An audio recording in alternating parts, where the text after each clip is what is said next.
You're listening to Rebel Spirituality with me, Sam Goldfinch. Here's the truth. Wisdom doesn't follow rules. So each week we're going to explore what it means to wake up your way so you can live a more peaceful, creative and inspired life no matter your circumstances. It's time to blaze your unique path to truth.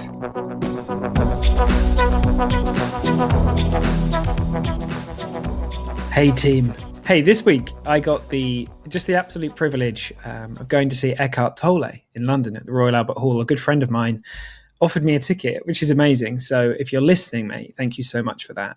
And it was a really beautiful experience. It's so wonderful to just sit in a wonderful feeling, to hear someone who's pointing at the formless dimension. And any of you who know my story, you'll know that when I was 17 or 18, I read The Power of Now, and it completely just blew my head apart. I had so many insights in that moment. And, you know, I think it's a story for another day, but there's a number of things that Eckhart said during those 2 hours. But one of them that really hit me as true, and I've said this in different ways, but there's something about the way he made this statement that really stuck with me. He said this, he said, the world isn't here to make you happy, right? The world is not here to make you happy. And that's a funky one, right? It's kind of weird because for most of us, that's what we've been told, actually. The game that we've been playing, the thing that we've been up to is trying to use the world to make ourselves happy. So for a lot of us, it kind of looks like, right, if I have a certain set of circumstances, if I have the right house and the right car and the right amount of children and the right job and the right pension fund, and I get all those things in place, then I'll be happy. Then I'll be happy, right?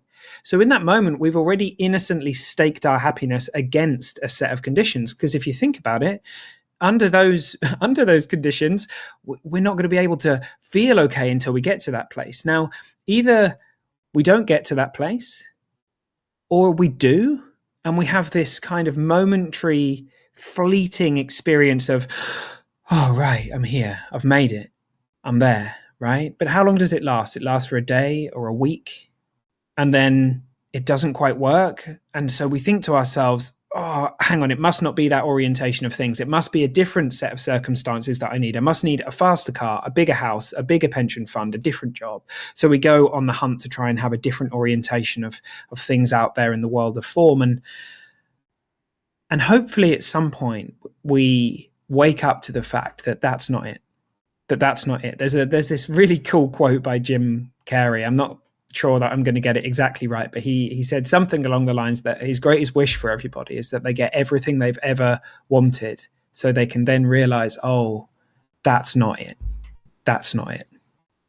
Because it's in that realization that happiness and joy and peace and all the things that we've been looking for, there is no set of circumstances strong enough to give us those things. Security as well. The thing is, in the world of form, everything comes and goes. Nothing is consistent. Nothing is reliable, right? There's nothing lasts forever. Sure, some things last a bit longer before they decay or die or fall away. But we know this at some level. We know that there's nothing out there that's lasting. So there's nothing out there that can give us lasting happiness. In order to find that, we need a constant. We need to find something that's real, that lasts. And nothing in the world of form does. So as we have this realization, it can feel like it can be quite scary when we first see that. Like, whoa, well, if that's not how it works, Sam, how does it work? You know, where do I look then if I'm not looking out there into the world? If the world isn't here to make me happy, where am I looking? Right? It's a great question. It's a great question to ask, and the answer is within. The answer is you. The only thing that's permanent throughout all of existence is the I am, is who you really are, is consciousness, is the witness, is that the realm of the formless, right? Now, that's a really powerful thing to see, because once we start the inner journey, once we start looking in that direction, we'll start to see that states of joy and peace and love, they're a recognition of who we really are. When the screen clears, when we've got less on our mind, when we're less caught up in feelings of, oh, I'll be happy when this happens, or I can't be happy until that happens. Yeah? All this kind of stuff. we allow the system to clear and we naturally fall into those states.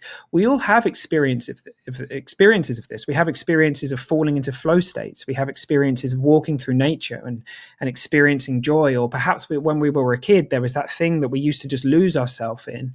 We become one with the experience. We see as we fall out of our thinking that there's no distinction between us and skateboarding or painting or whatever it happened to be. And we have that experience, and it would seem to us that those feelings are coming from the outside world, but actually they're coming from within you. They're coming from within you, who you really are. And so the world is not here to make you happy, and that's okay, because happiness is a byproduct of the recognition of who you really are. And even trying to go on that journey so that we can feel happy all the time, that again is a trap. Happiness is something that happens as we have a deeper and deeper recognition of that truth, of that eternal nature of I am, of the person that not even the person, of who we really are, what we really are, is often spoken about in spiritual circles. Right, team? What a cool reflection. It's we've been lied to. Like, a lot of that's it's not purposeful. It's by society, and it's by a level of consciousness where many people who are telling us that they also believe that things and circumstances are the thing that they need in order for them to get happy. So they're telling us that that's true as well. But it's not. It doesn't work like that. There's a very different option on the table, one where we can find a constant, one where we can access unconditional happiness, unconditional love, unconditional, like without conditions, right? As in, it doesn't matter what's going on out there. These are things that we can access at any point in time, in spite of whatever happens, in spite of whatever is happening out there, and also in spite of the feelings and emotions that we might have bumbling around on top of these things as well, right? It's very possible that we can feel a deep state of peace while we're experiencing sadness or grief or joy or anything. It's the backdrop to life. It's not conditional, effectively. All right, team. I hope you have the most beautiful day. And just reflect on that.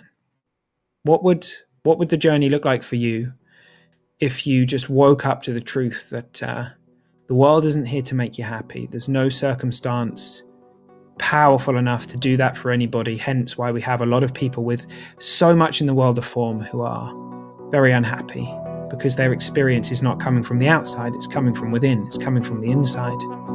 If you saw that more and more deeply, what would become possible for you? What would look different for you? Reach out and let me know. All right, team. Huge love. See you soon.